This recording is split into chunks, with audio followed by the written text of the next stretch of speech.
Pero yung ginawa niya kasi kanina sir, kung nandun mo kayo, na po kayo. di ba ang ginawa niya, di nalagyan ng bakal sa ilalim. Sumakay siya bigla, sabay kinagyot niya, buti hindi tumama yung bakal sa ulo ng tao namin. Tapos pagbaba niya, nagsisigaw siya. Sabi ko, bakit ka nagsisigaw siya? Mali yung ginagawa. Naghahanap buhay daw siya. Sabi ko sa kanya, sir, pare-pares na tayo naghahanap buhay. Pero yung mga napeperusyon ng dumadaan dito, naghahanap buhay dito. Sampulang sedan, kantong-kanto, bangketa, tapos may closed van.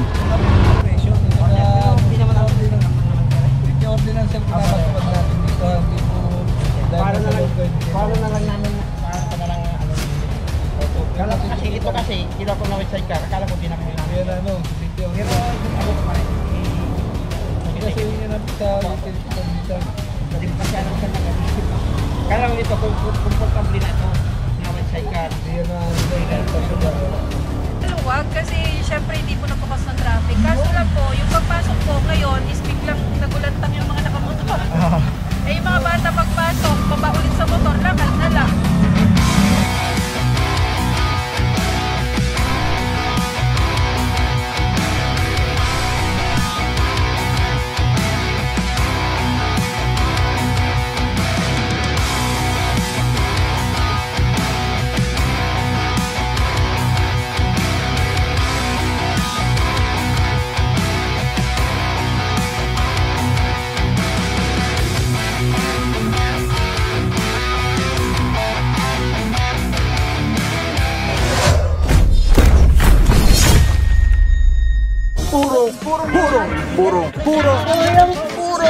Purong pagmamahal.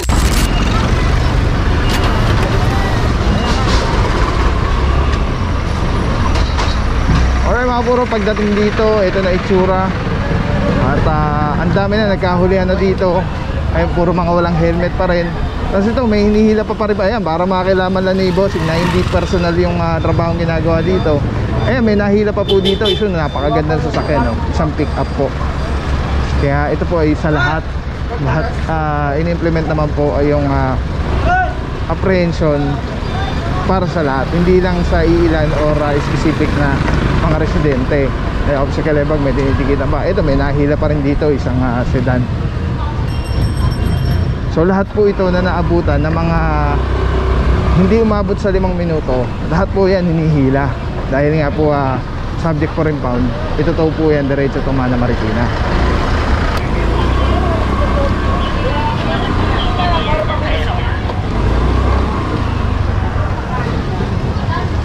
Teka lang, mga puro meron na nagkakahilaan pala dito.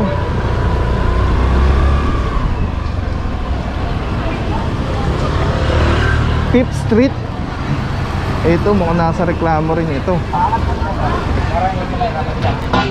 Sampulang sedan, kantong-kanto, bangketa, tapos may closed van.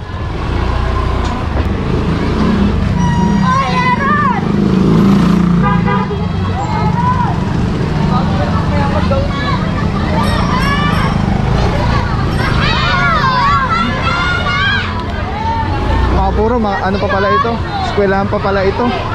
Mga puro, again baka meron kayong makakita na encounter natin ng mga walang helmet na makakasalubong o makakasabay. Possible na para na sila, natikita na, okay? So baka lang maisipin nyo na merong pinili or hindi tinikitan or pinalagpas. Ganto ganyan. Mga puro, inihila na rin po ito, oh.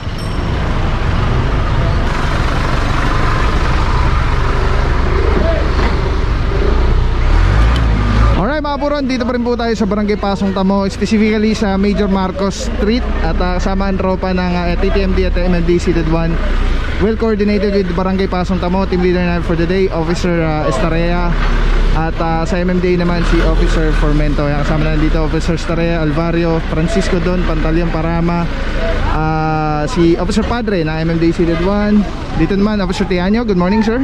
At ito mga puro, para ma-explain lang natin. Pagkano po muna tubusan mo yung sa taxi? So sa taxi sir, ganito yun. First 4 kilometers yan is 1,500. Then every succeeding kilometer is another 200 and 200. Pero yung ginawa niya kasi kanina sir, kung nandun mo Pasensya na po kayo. di ba ang ginawa niya? Di nalagyan ng bakal sa ilalim. Sumakay siya bigla, sabay kinadyot niya. Buti hindi tumama yung bakal sa ulo ng tao namin. Tapos pagbaba niya, nagsisigaw siya. Sabi ko, bakit ka nagsisigaw dyan? Mali yung ginagawa. Naghahanap buhay daw siya. Sabi ko sa kanya, sir, pare-pares na tayo naghahanap buhay. Pero yung mga napeperusyon mong dumadaan dito, naghahanap buhay dito. Pasensya na po kayo. Naiintindihan naman namin yun, sir. Nasanay kami sa ganyan, yung mga nagagalit na tao. Kasi sa totoo lang, walang may gusto ng sakyan na yung hilahin, di ba? Wala rin tao na gusto titikitan siya. Alam naman natin yun, kaya naiintindihan natin yung sapat ni Bossy. Kaya hanggat kaya natin intindihin yung bugso ng damdamin nila, inintindi natin eh. Lalo, mainit na yung panahon eh. O mga ganun, Bossing, pakisuyo na lang tayo sa opisina, ha? Opo, pasensya na rin po. Pasensya na, boss, pasensya na po. Alright, yeah mga puro at na-explain na ni Officer Rugay. Kasama natin Officer Rugay. Good morning sir, Good DTMD. morning, Saludo mga bossing. God bless bossing. Grabe bossing, sobrang init na panahon. Sobrang init na panahon, nasabay ng init ang ulo niya. Init din ng sitwasyon. Bossing, malaman lang namin, ano po ba yung nangyari nun? Ang nangyari kanina, habang binibidyoan yung damage ng sakyan niya, kinakabitan na ngayon ng bakal para mahila na at matanggal na siya dito na naka-obstruct. Problema, dumating siya, sinampa niya yung taxi niya, sabay ni-start niya. Buti yung bakal, nasa ilalim na. Nung kumadyot, hindi tumama sa ulo ng tao natin. Kung nagkataon, mas malaking problema niya. At nakikita natin yung kaninang taxi na nagpapahila rin. Ang pinaliwanag ko sa kanila, hindi pwedeng atakin yung isa, gawa nga ng may driver. Pwede po siyang tikita ng illegal parking, attended po. Likewise yung kaninang taxi na ni Sir Rugay, wala po talagang driver. At nasa corner po ng Major Marcos Street, corner 3rd. Talagang pati yung truck ng basura, hirap din makalabas. Lumabas, Opo, kaya po alright, yan. kailangan din po siya binigyan naman ng sapat na oras. Wala naman sila doon. Wala talaga lumabas. Alright. Wala. Thank you so much Officer Fermento. Nung lumabas kasi siya, tapos sa yung grace period na binibigay natin. Yan, just to clarify din, para alam din na At the same time, bago naman tayo gumawa ng operation, likewise kasama natin yung barangay Pasong Tamo na nag-guide sa atin at nakipag-coordinate tayo sa kanila at the same time, nag-warning muna tayo sa mga bahay-bahay na may mga busina at wangwang. Ipaalam sa kanila na may solution po sa lugar. Alright. Store po. Sir, ano pong kailangan mo pag tinubos? License kasi sa kawarting nga. Kailangan ko ba na may-ari? Hindi, kailangan lang dyan yung lisensya. Kasi pag bago i-release yan, kailangan makita ng opisina na meron ka lisensya. Kasi kailangan yung magmamaneho, may dalang license. Hindi naman titigitan yung license. Tapos yung RCR. Oo, RCR. At yung Xerox ng Xerox. O, tapos yung papel nyo. Yung papel na ganito. Notice po, yung notice po. Sinimit ko sa Pakinggan na lang po. Kaya ito, kuya, sa paliwanag ko nga kay Bossy, first 4 kilometers is 1,500. Then every succeeding kilometer is 200 and 200. Kuya, pasensya na ha. Naiintindihan ko naman yung mo. Naiintindihan ko. Kasi hindi ko lang sir, baka pumunta yung makapatawag yun. Oo, naiintindihan ko naman. RCR na lang yan. RCR lang naman sa license. Naiintindihan ko naman yung side mo at wala naman taong talagang may gustong hilahin yung sakyan. Ganun lang kuyang. Pasensya na rin po. Alright, yeah mga puro, napaka mahinahon na pag-uusap ang kailangan lang talaga hindi naman natin masisisi dahil sa bugso nung talagang pagkakataon, nagkabiglaan at nagulat. Siyempre, tulad na sabi ni Officer Rugay, wala naman tao or motorista na gustong mahila or matikitan yung kanyang sakyan, no? Malinis na po dito sa area. Ay, mga puro, clear na po yung area. Maluwag na, may isa pa doon na hindi, sa barangay pala yun. And ito sa barangay din. Tapos sa dulo, nakita na rin natin. So yes, antabay lang mga puro. Tingnan natin kung saan pa yung mga area na pupunta natin, mga target areas. So yes, maraming tubig, as in dami talaga dahil sobrang init po ng panahon. Magdasal at piliin lagi maging mabuting tao araw-araw. Piliin lagi maging masaya. Boss Archie. Kaya lang wala po kayong ma-present na lisensya. Sir, tsaka nag-ooperate kami. Sana hindi ka sumuong. Sumuong ka, wala ka naman pala lisensya. Wala ka ng helmet, wala ka ng lisensya. Ha? Alright mga puro, may sitwasyon yata tayo dito, ano? Hindi natin nakakover masyado yung mga riding without helmet eh. Pero lahat po ito na para sobrang dami walang helmet. Kaya kasama natin Officer Romero, good morning sir, TTMD, saludo mga bossing. Boss, ano sitwasyon nandito bossing? Sir, upon during operation natin, dumaan siya. Tapos pagdaan niya, in-apprehend natin, wala po siyang suot na helmet. Then eventually, nalaman natin, wala po siyang lisensya. So, binigyan ko siya ng pagkakataon, kaya lang po, talagang yung pala wala talaga siyang lisensya. So, subject for impound na po. So ito, hihilahin po itong motor niya? Or isasampa? Isasampa po natin at i-impound po natin sa Tumana, Marikina. Alright, thank you so much po Sir Romero, saludo mga bossing, God bless po. Yan mga puro, may sitwasyon tayo dito. Nahuli si bossing, initial violation is riding without helmet. Tapos upon apprehension is nalaman natin na wala palang lisensya si bossing. Nabigyan naman 5 minutes pa na chance para kunin yung lisensya niya if ever meron, pero wala po daw talaga. So yun na, hilahin na po ito yung kanyang motorsiklo. Ay mga puro, antabay lang. Let's go guys, purong pagmamahal. Alright, yan mga puro, as in, grabe, parang sorry to say, pero parang hindi uso ang helmet dito sa area Major Marcos Street. At eto, dito na yung mga nahila dun, ano. Pasada lang tayo. Ito na po yung aftermath, yung after clearing operation. So kanina masikip, ngayon kahit pa paano maluwag na, ano. Meron lang dito, ito mukhang nagpaalam to na meron lang ikakarga o meron ibababa.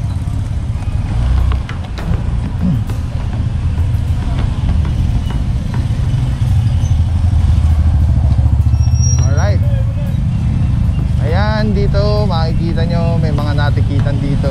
Wala helmet ulit sa bossing. Di natin alam, baka natikitan na doon. Dito may mga nahila, may mga natikitan. Meron mga umalis lang din dahil may mga driver. So tulad nga na lagi nating sinasabi is 5 minuto yung grace period. Consideration lang po yun ay binibigay ng team para matikitan na lang yung mga naka-illegally park na sasakyan. Pero beyond that time na 5 minuto, subject for impound na po yung sasakyan.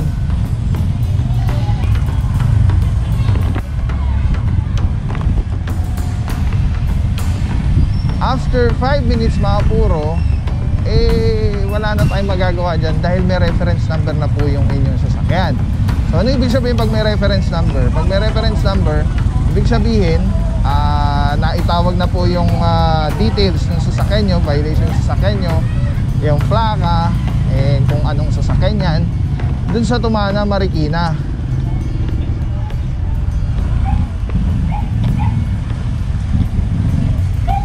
So ngayon, pagka po yan hindi nakarating sa Tumana, Marikina, maki-question po yung team. Imagine, di ba? Ine-expect na siya tapos walang dumating. So anong iisipin? Ano nangyari? Nagkaroon ng magic. So hindi po pwede dito sa atin yun sa operation. Hindi naman ganun ang team, ano. Kaya laging yung trabaho natin is according lagi sa proseso.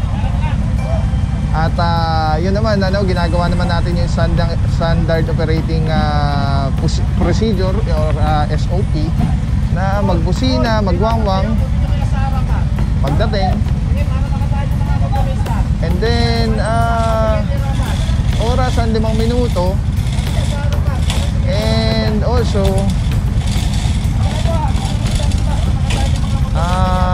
yun nga, pag umabot siya ng 5 minuto, lumabas yung driver, pero kung walang driver po or may-ari na matitikitan, ito po ay itotowing at dadali niyan sa Tumana, Marikina. Pero mga puro, inihila na po ito.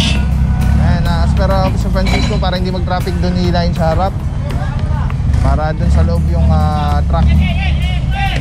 Ang sikip na itong ano, itong lugar. Corner na corner pa man din.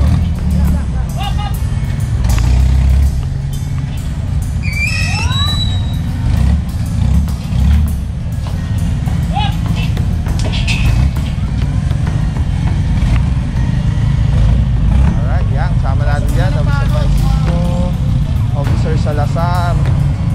Grabe yung init mga puro. Nag-overheat yung nag-overheat yung camera. Sana lang ano, hindi nag-hang.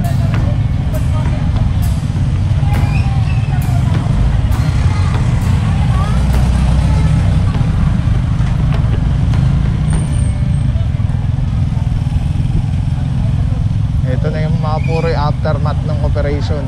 Napakaluwag na. Malinis. Napakalinis.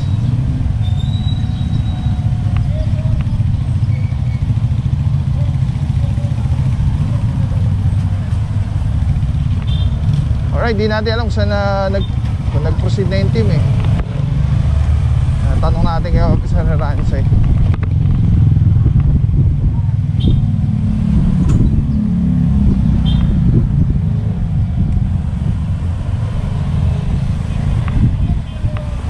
Alright, let's go guys.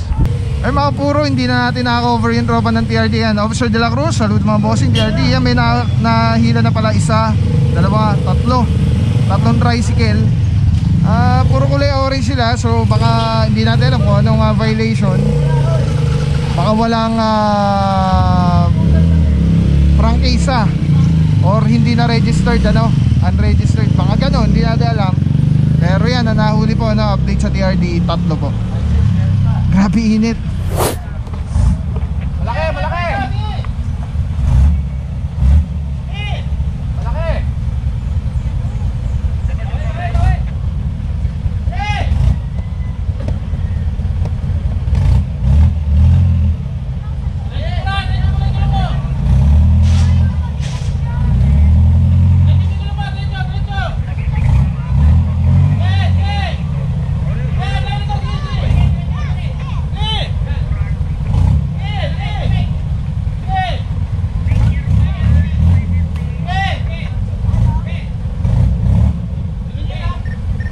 Galing ah. Kasya yun. Oo.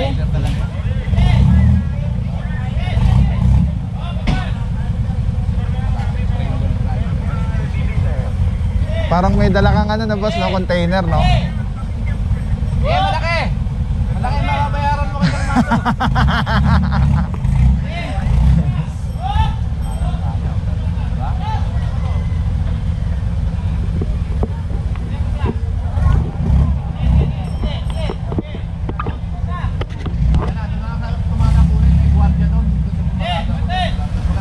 ng May gwardiya pa.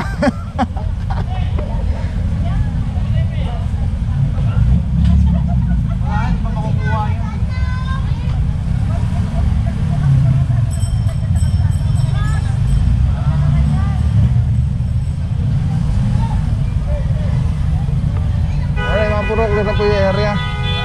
Ayun, grabe, ang dami na, oh.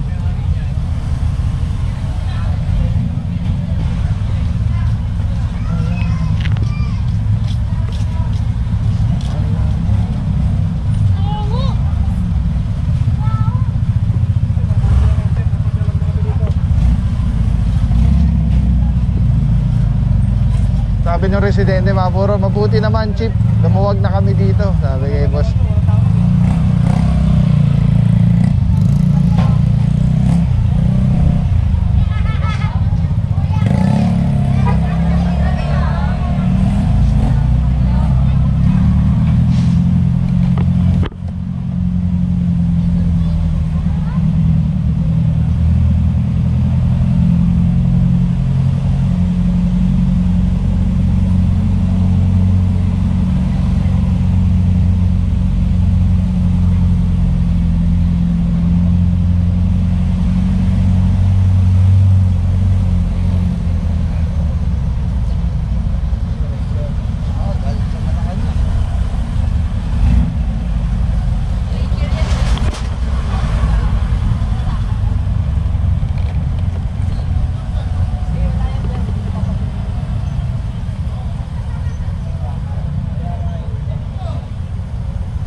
Kasi ito kasi, kinuha ko na with sidecar. Akala ko di na kailangan. Yan sa city. Pero ito, ano ko pa rin.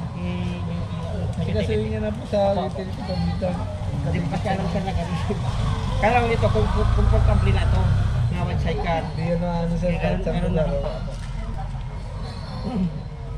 Yung parang ko na lang yung ticket, sir. Tayo mo na sa ticket po.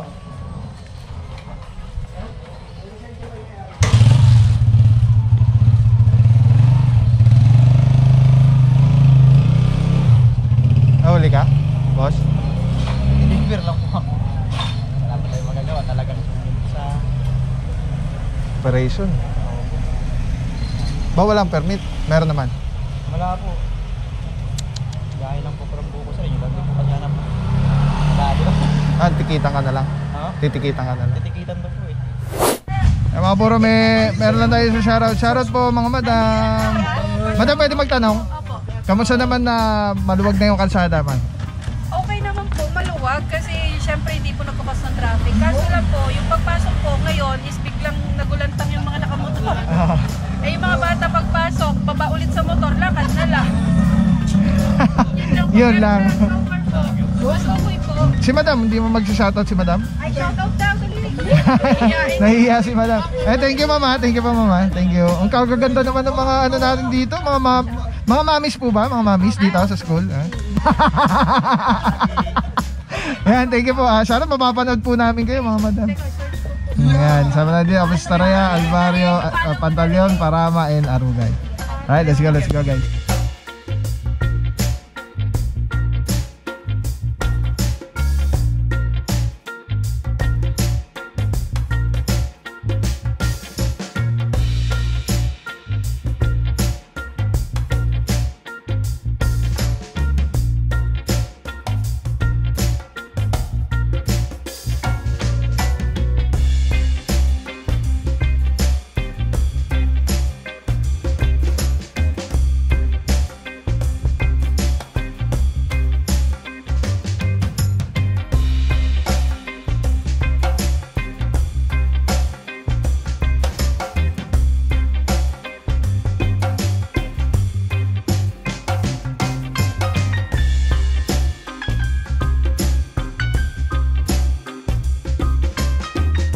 Salamat sa'yo, walang papapaw. So thank you so much sa walang sawang support, tiwala.